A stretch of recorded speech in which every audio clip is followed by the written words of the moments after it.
하나님께 영광을 돌립니다. 성가대가 찬양할 때 구경하지 마시고 그 찬양 받으실 하나님을 여러분이 떠올리셔야 합니다. 그리고 하나님께 같은 가사로 영광을 돌리는 겁니다. 네, 감사합니다. 오늘 본문을 가지고 하나님을 노래하자라는 제목으로 말씀 받겠습니다. 영국의 목사요 문학가였던 존 버년, 잘 아시죠? 그의 아내가 몸이 너무 허약하여 아이를 낳고 먼저 천국에 갔습니다.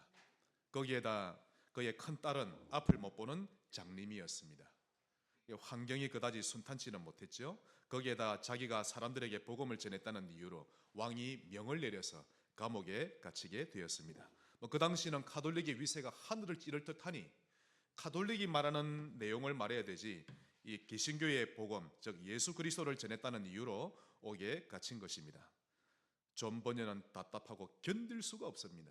집에는 엄마도 없고 아빠는 옥에 갇혀 있고 또 큰딸은 장님이고 누구 하나 아이들을 돌봐줄 사람이 없었던 것입니다. 그는 감옥에서 울부짖으며 기도하기 시작했습니다. 밤낮으로 부르짖으며 하나님이여 역사해 주옵소서. 어느 날 하나님의 음성을 듣게 됩니다. 너에게 임한 은혜가 족하도다. 이 하나님의 음성을 들은 이후로 그는 더 이상 염려하지 않기로 결단하고 오로지 자기의 눈을 하나님께만 향하고 하나님을 노래하기 시작했습니다. 그때 성령께서 역사하셨는데 그때 그가 받은 감동과 감격을 글로 적어가기 시작했습니다. 그 책이 바로 철로 역적인 것입니다.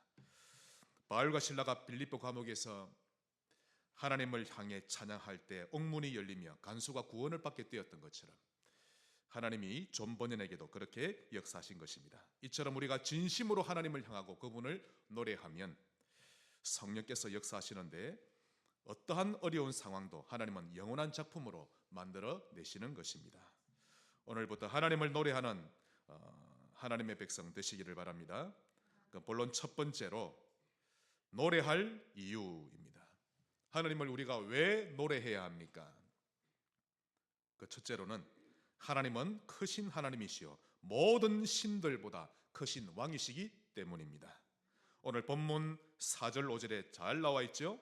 땅의 깊은 곳이 하나님 손안에 있고 산들의 높은 것도 그의 것이로다. 바다도 그의 것이요 그가 만드셨고 육지도 그의 손이 지으셨도다. 할렐루야. 하나님은 모든 신들보다 크신 왕이십니다. 또한 두 번째로 하나님은 구원의 반석이 되심으로 우리는 노래해야 합니다. 바로 왕의 손에서 건져내셨고 애굽 땅에서 구출해 주셨습니다. 자자손손 430년 동안 종살이 애굽살이 하고 있던 곳에서 어린 양 보혈의 능력으로 구해 주신 것입니다. 여러분, 이 구원은 인간의 힘으로 절대 불가능합니다. 절대 불가능합니다. 다시 말씀드리면 그 당시 애굽왕 바로의 손에서 빠져나올 자 아무도 없습니다. 최강대국이었죠. 이 당시 애굽의 군사력은요 막강했던 것입니다. 그 누구도 사단의 손아귀에서 빠져나올 자가 아무도 없는데, 그죠? 한번 사단이 점 찍어 놓은 자 빼도 박도 못합니다. 그 운명 절대 못 바꿉니다. 문짓을 해도 안 됩니다. 결국 죽는 날까지 괴로움과 고통 속에서 살아가야 하지요. 그런 삶을 오고 오는 후손에게까지 귀신이 장난을 치며 고통을 주는데요, 절대 못 빠져나옵니다. 빠져나오려고 몸부림을 치면 칠수록 더 큰 고통을 가져다 주는 것입니다. 이런 고통 속에 있던 우리를 그리스도를 통해 완전히 구원해 주셨습니다. 성부 하나님이 구원을 계획하셨고 성자 하나님이 친히 십자가에 달리셔서 다 이루셨고 성령 하나님은 믿는 자의 마음속에 들어오셔서 그를 하나님의 것이라 도장을 찍으신 것입니다. 그리고는 영원히 동행하고 계십니다.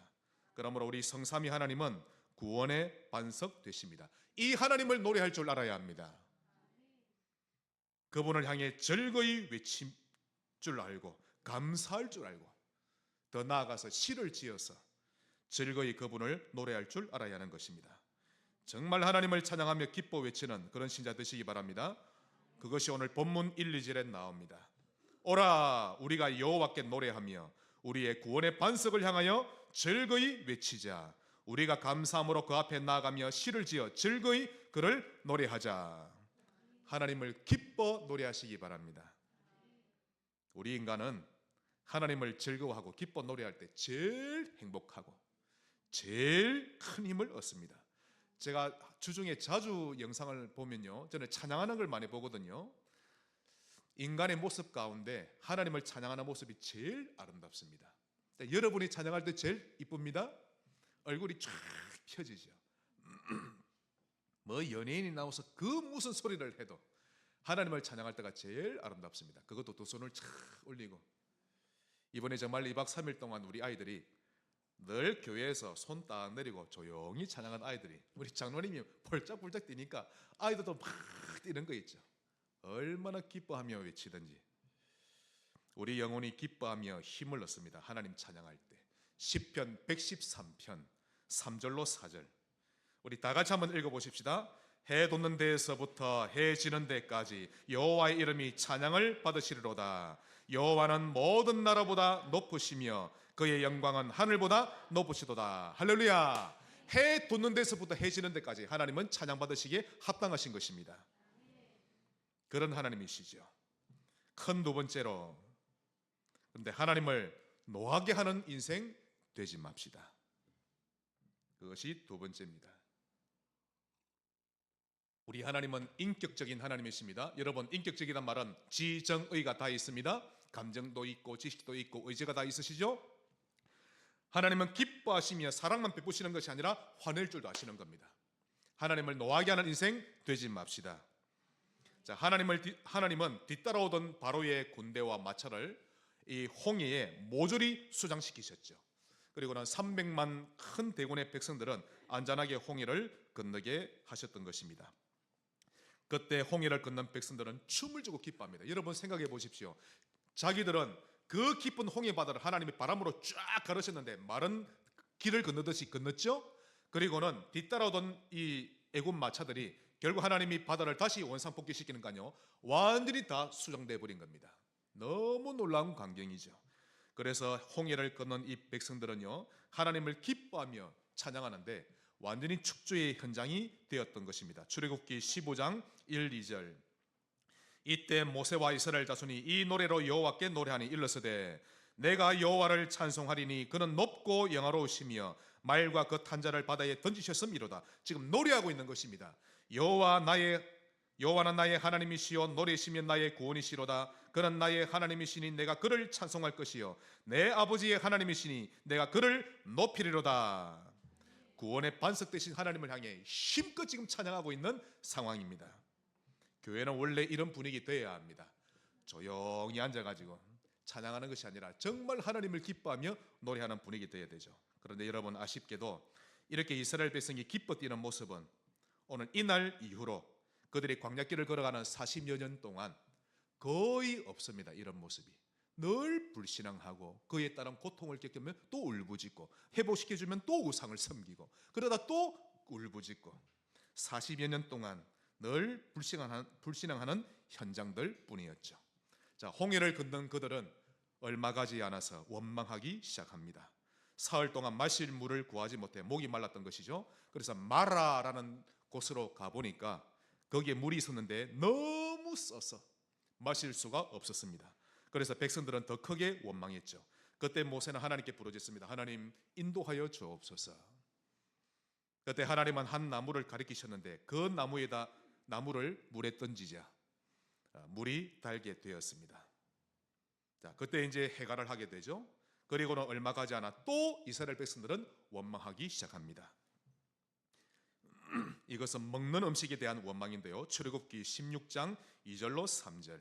이스라엘 자손 온 회중이 그 광야에서 모세와 아론을 원망하여 이스라엘 자손이 그들에게 이르되 우리가 애굽 땅에서 고기 가마 곁에 앉아 있던 때와 떡을 배불리 먹던 때에 여호와의 손에 죽었더라면 좋았을 것을 너희가 이 광야로 우리를 인도해 내어 이 온 회중이 줄여 죽게 하는도다. 고기와 떡을 먹지 못해서 하는 원망이었습니다. 그때 하나님은 메추라기를 보내셔서 백성들의 욕구를 채워주셨죠. 그런데요 여러분, 이때 하나님이 뭔가를 드러내십니다. 나는 원망하는 것을 싫어하노라. 그걸 분명히 드러내십니다. 하나님은 원망 자체를 싫어하십니다. 그래서 모세에게 말씀하시기를 이 백성들이 어찌하여 원망하느냐라며 심기가 불편함을 적나라하게 드러내셨죠. 그리고는 그 증거로 만나와 메추라기를 내리셨는데 40년 넘게 만나와 메추라기를 질리도록 단일 메뉴로 내리셨던 것입니다. 참 여러분, 매일 수제비 드실 수 있습니까? 어렵죠. 근데 이걸 40여 년 동안 하나님은 우리를 먹이시되 원망하면 그 대가가 옵니다. 하나님은 정말 원망을 싫어하십니다.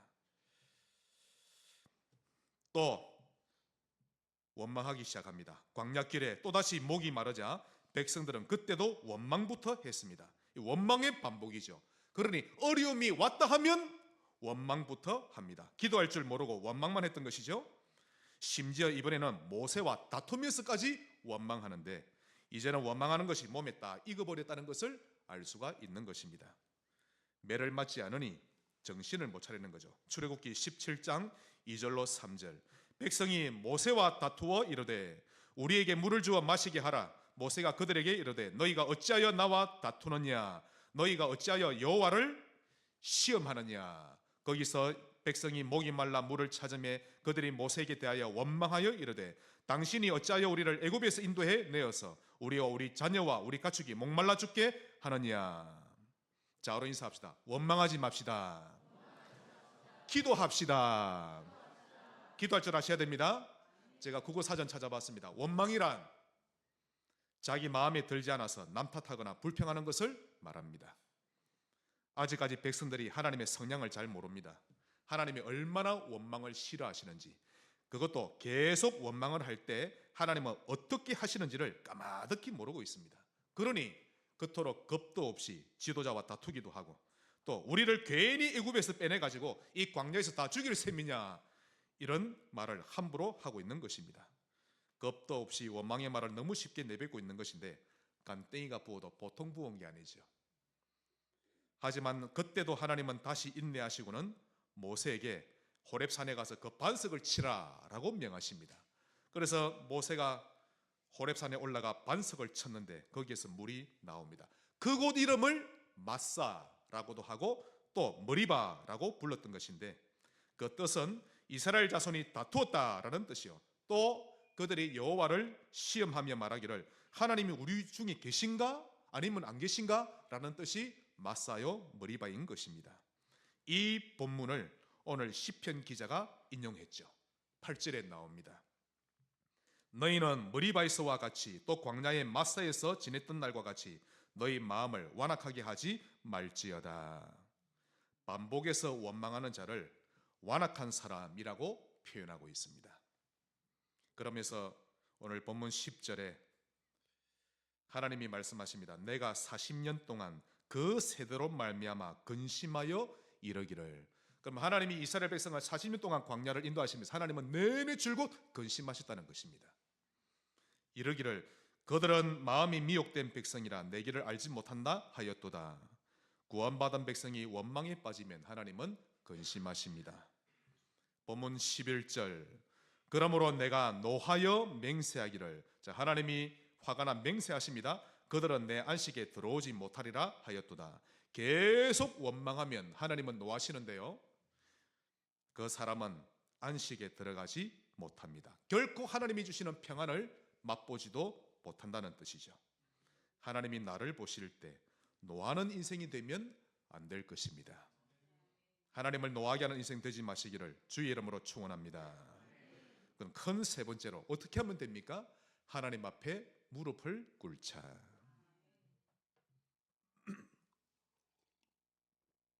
그것이 오늘 본문 6절에 나옵니다. 오라 우리가 굽혀 경배하며 우리를 지으신 여호와 앞에 무릎을 꿇자. 우리 하나님은 우리의 원망을 받을 대상이 아니시오, 우리가 경배할 대상입니다. 이 무릎을 꿇는다는 말은 굴복과 복종을 의미하죠. 차라리 내가 죽을지언정 무릎은 꿇을 수 없다, 그게 자존심 아닙니까? 아무에게 무릎 꿇으면 안 됩니다. 그러자 첫째로 무릎을 꿇으면 안 되는 대상, 절대 무릎을 꿇으면 안 되는 대상이 있습니다. 그 첫째가 어려운 환경에 무릎 꿇지 마세요. 어려워 보일 뿐 결코 무릎 꿇을 대상은 아닌 것입니다. 모든 환경 속에는 하나님의 뜻이 들어 있습니다. 그러므로 하나님의 음성에 귀를 기울일 줄 알아야 합니다. 참 지혜롭죠. 저는 우리 박 권사님 왜 아멘 하시는지 잘 압니다. 예, 증인이시기 때문에 모든 환경 가운데 무릎을 꿇으셔야 합니다. 하나님 앞에. 환경 앞에서는 무릎 꿇지 마시기 바랍니다. 절대 그러지 마세요. 두 번째로 여러분의 가문에 무릎 꿇지 마세요.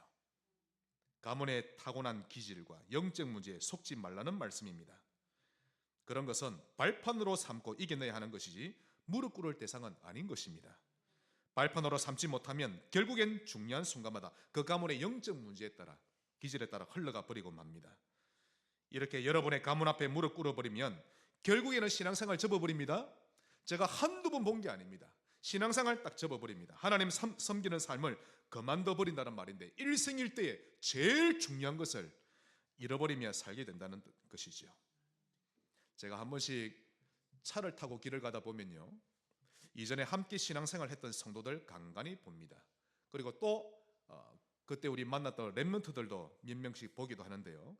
그런데 그들의 모습을 보면 제 마음이 아프기가 그지없습니다.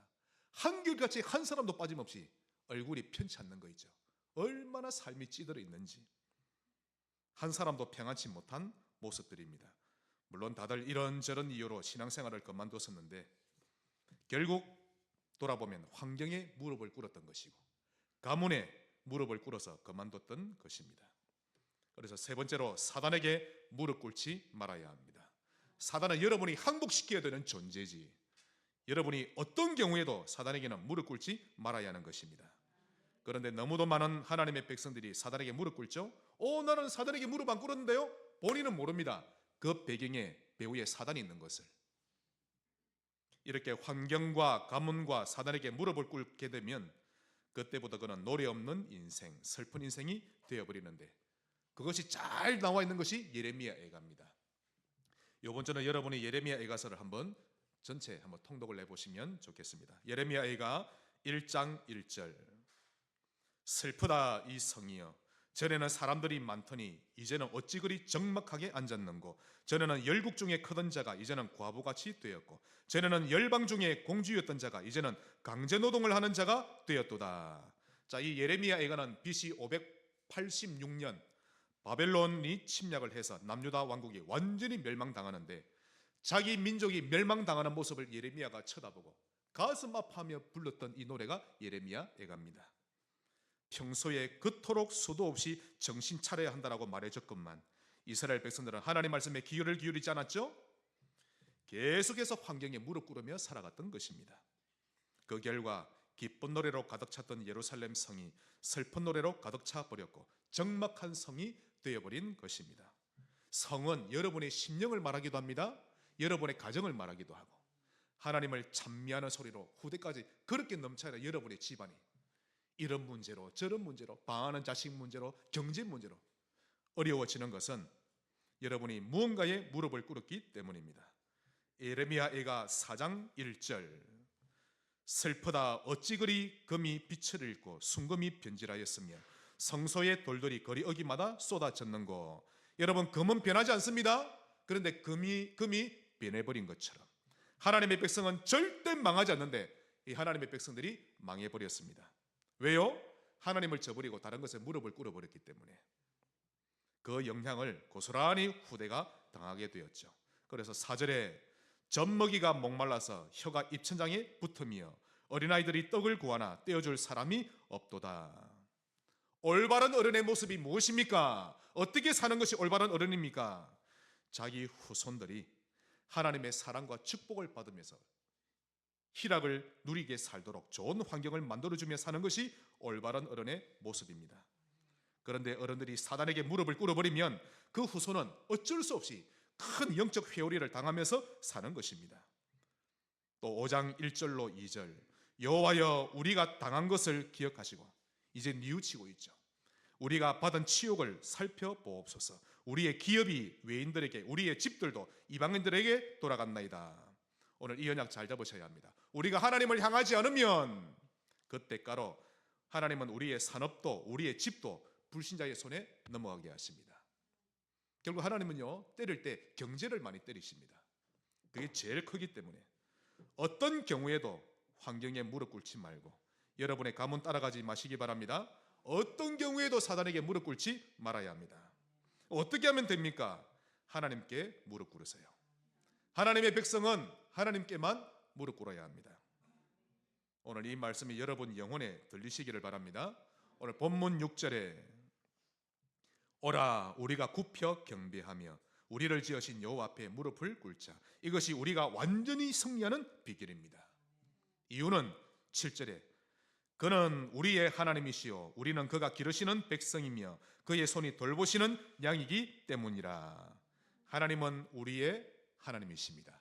우리를 기르시고 돌보시는 분이신데 사단은 결코 우리를 돌보지 못합니다. 그는 오로지 우리를 죽이고 멸망시키고 도둑질하는 것만 할 뿐 우리를 절대 사랑으로 돌보나 기르는 일을 하지 못하는 것입니다. 특히 우리 부모님들은 집에서 예배 드릴 줄 아셔야 합니다. 특히 구역예배 완전히 승리하세요.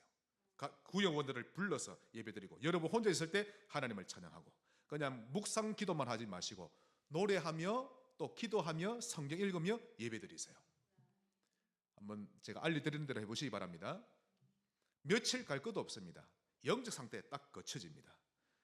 여러분 사단은 진짜 있습니다. 진짜 있습니다. 천국 지옥도 진짜 있고 성삼위 하나님 지금도 살아 역사하시는 분이십니다. 가장 되시는 분들은 또 어머니 되시는 분들은 집에서 예배드리세요. 뭔가 평상시 안 하던 것을 하려면 좀 넘사스러우면 가족이 아무도 없을 때 혼자 있을 때 하시면 됩니다. 그때 하나님 앞에 내가 정말 어린아이처럼 무릎을 꿇고 무릎 꿇는 게 힘들면 의자에 딱 앉아서 하나님을 향해 예배를 드리면 됩니다. 찬양도 하고 음정 박자가 안 맞아도 하나님을 마음을 다해 찬양하고 그리고는 성경 읽고 하나님 아버지하고 입을 소리내어 기도도 하고 하나님을 바라보는 것입니다. 정말 영적 상태 해결됩니다. 정말 하나님 바라보시기 바랍니다. 하나님께 완전히 굴복하면 하나님은 그런 나를 지배하십니다. 이렇게 되면 성령 충만을 향해 점점 나아가는데요, 나를 완전히 점령하시게 됩니다. 이것을 여러분 신앙생활의 최종 목표로 삼으세요.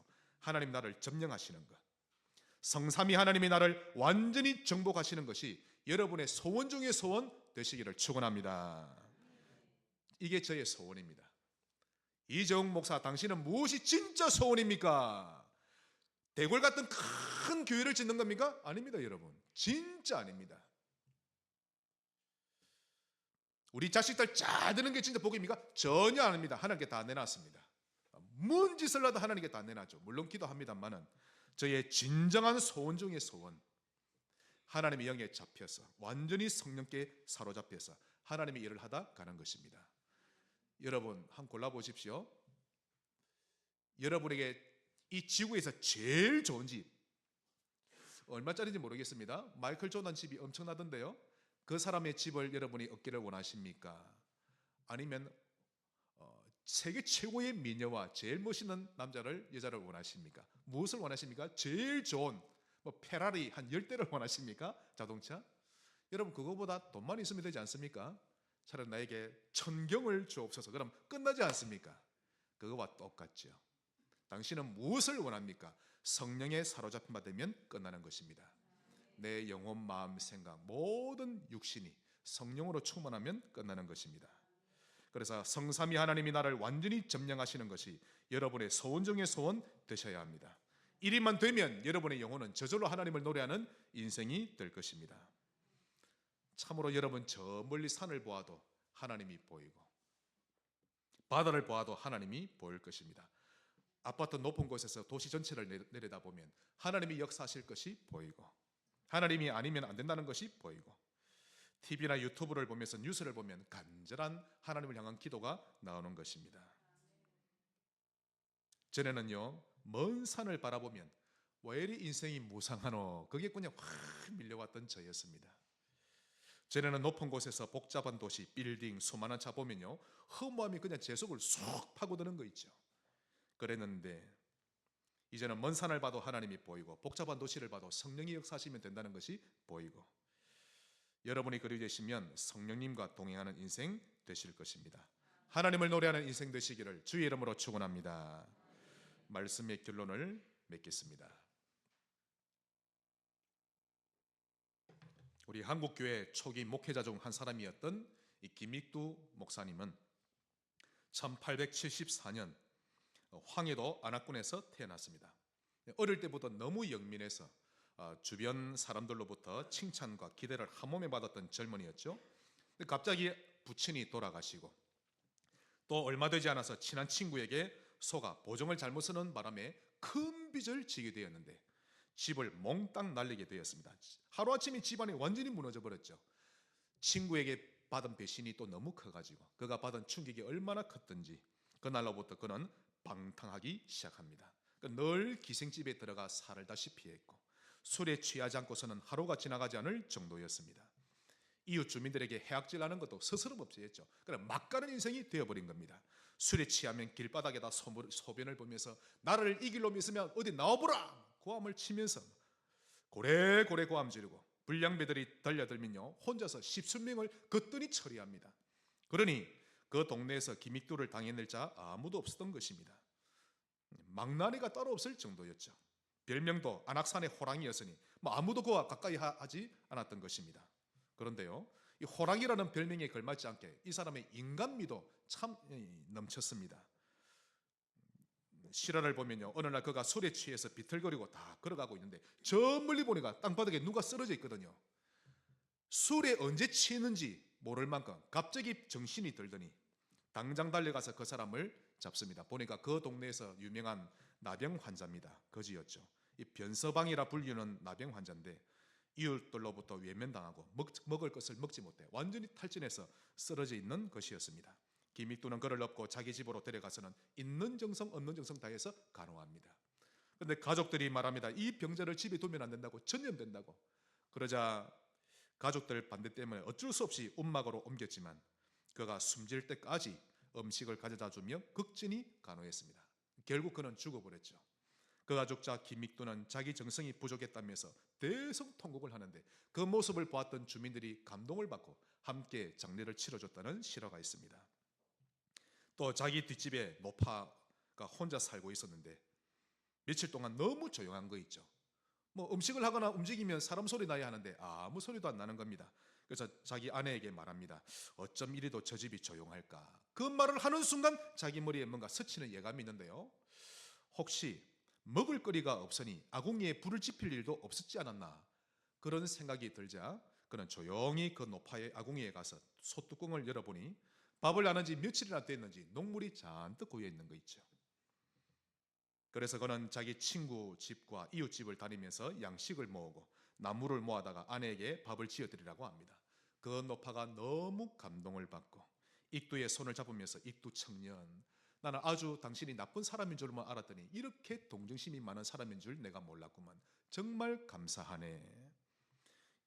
이러면서 손을 놓을 줄 모르고 울었다고 합니다. 이렇게 인간미도 넘치는 사람입니다. 하지만 그러는 중에도 그의 방탕한 생활은 끊이질 않았습니다. 술이 깨면 동정심 많은 사람이 되고 술이 취하면 여전히 개망나니 짓을 했던 것입니다.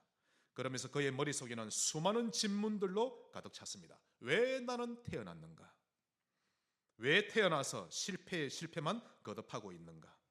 내가 나를 이기지 못하는데 왜 나는 살아야 하는가? 나를 낳았을 때 부모님의 기쁨, 나를 기르실 때 부모님의 정성과 사랑, 이 모든 것이 헛것이 되었단 말인가? 또 나는 선비의 핏줄을 타고 태어났는데 왜 나는 지금 이 모양이란 말인가? 이런 생각들로 그의 머리는 터질 듯 하였다고 합니다. 그러니 맨정신의 상태로는 잠시도 가만히 있을 수 없었던 것이죠. 그럴 때마다 기생집에 달려가서 기생의 품에 안겨있고 그러면서 말없이 술을 퍼마시기만 했던 것입니다. 그러다 어느 날 이 박태우라는 친구가 찾아오더니 교회에 전도 강연이 있는데 우리 한번 가보세 이렇게 권유하더랍니다. 코가 뾰족하고 눈이 파란 외국인이 조선말을 유창하게 한다는데 우리 한번 가서 구경해보자라는 말이었죠.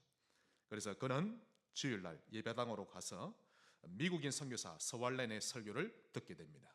설교를 듣는 중에 하나님이 그를 찾아오셨습니다. 하나님을 만나버린 것이죠. 그의 마음속에 나는 진실로 죄인이구나. 하지만 아무리 많은 죄를 지었다 할지라도 그 죄가 아무리 무겁고 무서운 죄일지라도 예수 앞에 나오기만 하면 모든 죄를 용서받을 수 있고 하나님의 백성이 될 수 있구나. 이 마음이 드는데요. 그때 자기의 마음을 활짝 열어버린 것입니다. 그 순간 그의 영혼 속에 그리스도의 빛이 비치기 시작했는데 태어나 생전 처음으로 하늘의 평안과 안식을 느끼기 시작했습니다. 하나님이 주신 평안이었죠. 그의 뒷밤에는 하염없이 눈물이 흘리기 시작했는데 아무리 눈물을 멈추려고 해도 눈물은 멈추어지질 않았던 것입니다. 망나니 같았던 자신에게 그런 감정이 일어나자 너무 신기했죠. 울면서도 본인이 신기했습니다. 내가 왜 울고 있나? 그러나 가슴에서는 그 감동과 기쁨과 울분이 계속 터져 나오는데 멈출 수가 없었던 것이죠. 그때 그는 자신도 모르게 하늘을 우러보며 두 손 들고 기도합니다. 하나님이시여, 지난 세월 제가 저질러 온 모든 죄악을 용서하여 주옵소서. 또한 이제 후로는 이 몹쓸 불안당이 제멋대로 살지 않도록 도와주옵소서. 울면서 기도하는데 이 서울란 선교사가 옆에 와서 같이 기도합니다. 손을 잡고 하나님 아버지, 이 종을 주의 종으로 삼으시고 주의 일에 사용하여 주옵소서. 그때 이 김익두 청년은 아멘 하게 됩니다. 그날 이후로 김익두는 완전히 변했습니다. 그의 눈이 달라졌고 그의 삶이 변해버렸죠. 시간만 나면 조용한 곳으로 가서 성경 읽고 찬양하고 기도하고 하나님께 예배드리기를 계속했는데 결국 그는 성령의 충만함을 받고 한국 복음화에 크게 쓰임받다가 부름받게 되었습니다. 이처럼 하나님을 진짜 만난 사람은 눈이 달라집니다. 완전히 달라집니다. 진짜 하나님을 만나면 그때보다 하나님은 추상적인 하나님이 아니라 실제적인 하나님이 되시는 것입니다. 이론적인 그리스도가 아니라 진짜 나의 왕, 진짜 나의 제사장, 나의 선지자가 되십니다. 지금도 살아 역사하시는 성령을 깨닫게 되는 것이죠. 아무리 약한 사람일지라도, 아무리 무너진 사람일지라도 성삼위 하나님을 만나버리면 바뀝니다. 그 순간에 바뀝니다. 하나님을 만나야 돼요. 그냥 예수님을 내 구주로 영접합니다. 이것도 맞지만 하나님을 진짜 만나면 그 순간 바뀝니다. 슬픈 눈, 불안한 눈, 분노의 찬 눈, 절망의 눈, 그 모든 눈을 가진 사람도 하나님을 체험하면 삽시간에 변해버리는 것입니다. 확신의 찬 눈으로 바뀌고 희망이 넘치는 그런 눈망울로 바뀌는 겁니다. 몸도 변화가 일어납니다. 모든 무기력과 게으름이 사라지고 상쾌하고 시원한 사람으로 바뀌는 것입니다. 오늘 하나님을 만나게 되시기를 바랍니다. 여러분, 성령님은요, 여러분 안에 성령이 정말 들어오시면 성령은 여러분으로 하여금 하나님의 나라가 자꾸만 생각나라고 하십니다. 하나님 나라가 계속 생각나게 하시죠. 그러나 여러분의 자아가 막아서 그렇지 그것을 인정하면 여러분은 하나님 나라 세우는 사람이 될 것입니다. 하나님을 기쁘시게 드리며 살고 싶다. 내가 하는 일이 세계복음화에 동참하는 일이 되기를 원한다. 저 성도님을 내가 정말 영육간에 도와주고 싶다. 나는 교회를 위해 무엇을 하며 무엇을 기도해야 될까? 이렇게 하나님 나라에 대한 생각들로 가득 차도록 성령님은 이끌어 가시는 것입니다. 그러니 하나님을 만나기만 하면 됩니다. 하나님을 만나신 분은 그분과의 교제를 자주 가지시면 되는 것입니다. 이게 제일 중요합니다.